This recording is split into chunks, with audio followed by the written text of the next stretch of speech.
is my first June living in Tennessee versus California.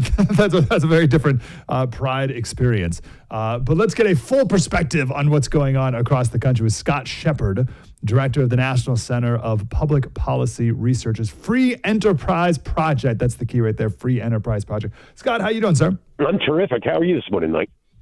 Really good. So I remember last year, it seemed to be a major blow up, specifically Target going crazy in on all this Pride stuff with the transgender underwear for children. For it was like crazy. And every Target you walk into, big giant display right in the front. Let's do a little postmortem on that. Like, what happened last year and why? Well, let's put it that went fairly poorly for Target. As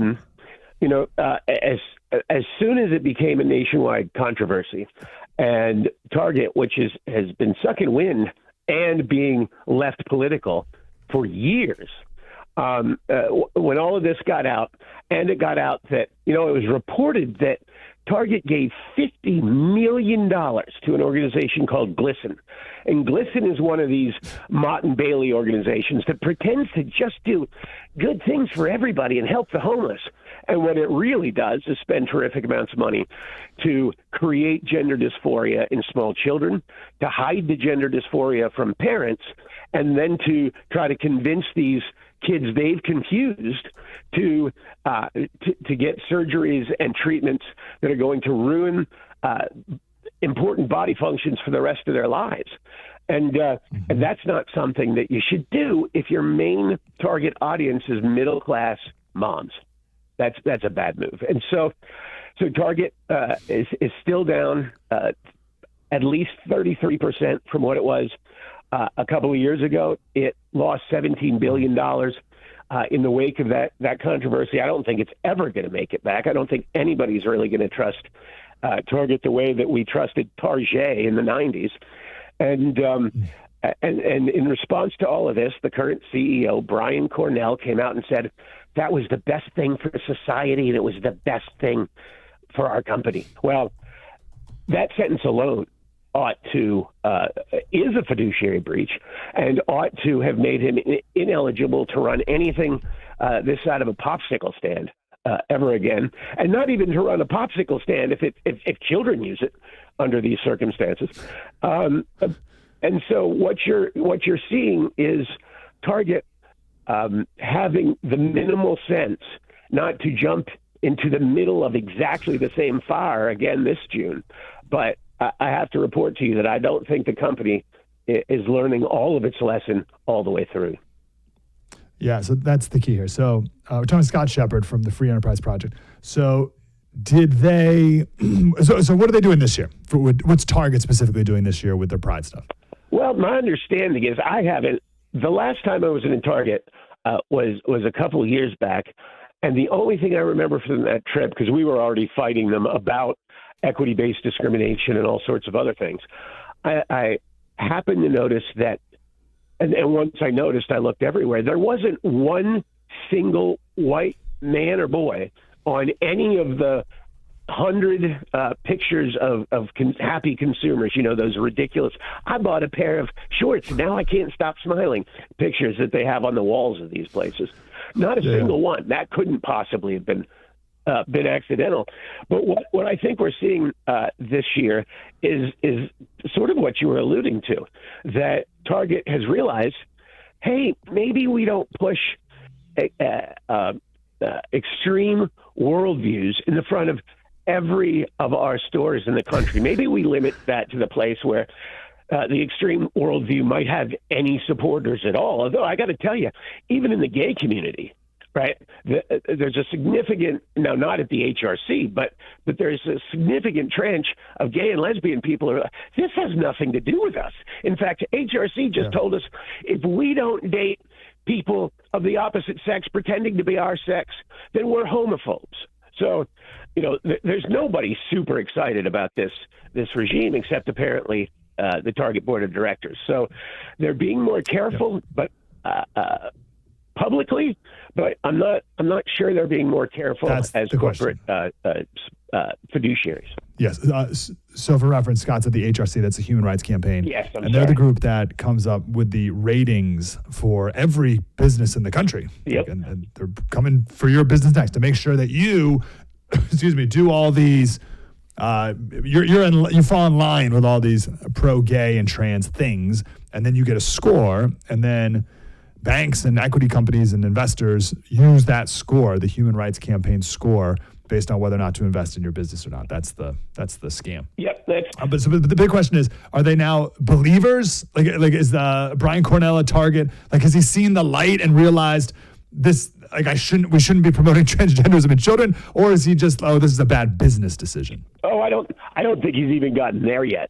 I think having dealt with a lot of CEOs and boards of directors and chief executives, et cetera, at our major companies, they are such an arrogant and also divorced from anything that's going on in this country. The combination is such that you cannot get information into their heads. Right. And I think a lot of them, Larry Fink has said over the last few, we're not woke, we're not partisan. But it just so happens that BlackRock forces behaviors on corporations that are the exact same as the two major whole of government initiatives of the Biden administration. Right. No credible person who's managed to sucker $10 billion worth of money in other people's money into his hands can be dumb enough to think that anybody objective buys that. But they are so high on their own smug, if you remember the old South Park episode, that they just never get it. So I don't think he's even there, but I think that some people below him and below the board level have quietly said, we've got to do this. So let's just get it done and be quiet about it. Well, it's interesting. This maybe this and Bud Light, maybe two of the most successful boycott campaigns by conservatives. I guess the most successful was probably, I remember years ago when Chick-fil-A came out and right, and then there were like lines and lines wrapped around every Chick-fil-A. That was the opposite of a boycott. That was super successful and hopefully encouraged Chick-fil-A. Alas, did not encourage enough businesses to take that same line. But it seems like this was successful to an extent, is what conservatives did with Target, and say, we're out. Maybe they wised up a little bit.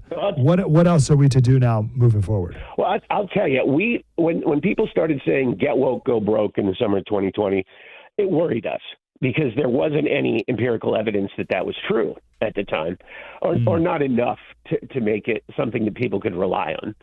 But in the last, as you say, in the last 3 years, that has completely turned around. You've got Target and Bud Light, yes. And in both of those situations, it was also executives sneering at their customers. And that's a bad idea. But the king of the sneerers is, of course, Disney. They've got executives who said on film that they wanted to dissolve their initial very loyal customer base and get a more lefty one. That's insane. That's a violation of fiduciary duty. Disney is suffering, and I think eventually there'll be a lawsuit that forces reparations from Iger and the current board out of their personal pockets. They could end up poor, which would be nice. Wait, so that's interesting. So you mentioned fiduciary duty a few times. That's a weird word that no one ever uses in real life. Yes. Like, you know what I mean? Like, I've never used that word to my wife before, right? So what does that mean exactly? And any lawsuits can happen to these, board members and CEOs? Yeah, and I apologize for just using that without an explanation. That's okay. Yeah, in a past life, I had the misfortune of being not only a lawyer, but a law professor, so I don't have any hope of heaven. But it also makes for dry conversations too. But yeah, fiduciary duty is a duty owed by anybody who has legal responsibility for somebody else's assets in a trust capacity. And so corporations are really, the owners of corporations are really the shareholders. And the executives and directors of those corporations are really nothing more than managers for the owners, right? But it's very hard to get people who own 1,300,000th of a company to be able to get all together in a room. So much like representative democracy, the directors are supposed to do what the owners want, but because you can't poll them, they're supposed to act always on objective, neutral, non-biased standards and principles, and they are never, ever, ever allowed to put their own personal interests above those of the company. When they do that, it's called self-dealing.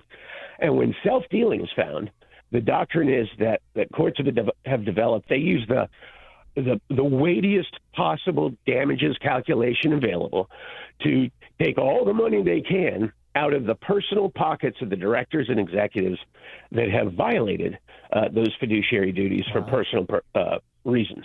And all of ESG is violating fiduciary duty in order to do the left-wing policy preferences of either the executives at each company, or they're being forced by BlackRock, State Street, and Vanguard, which means that State Street, BlackRock, and Vanguard aren't really the largest investment houses in the world. They're the biggest fiduciary breach machines in all of human history.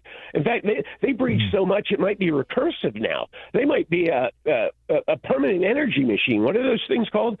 A permanent breach machine.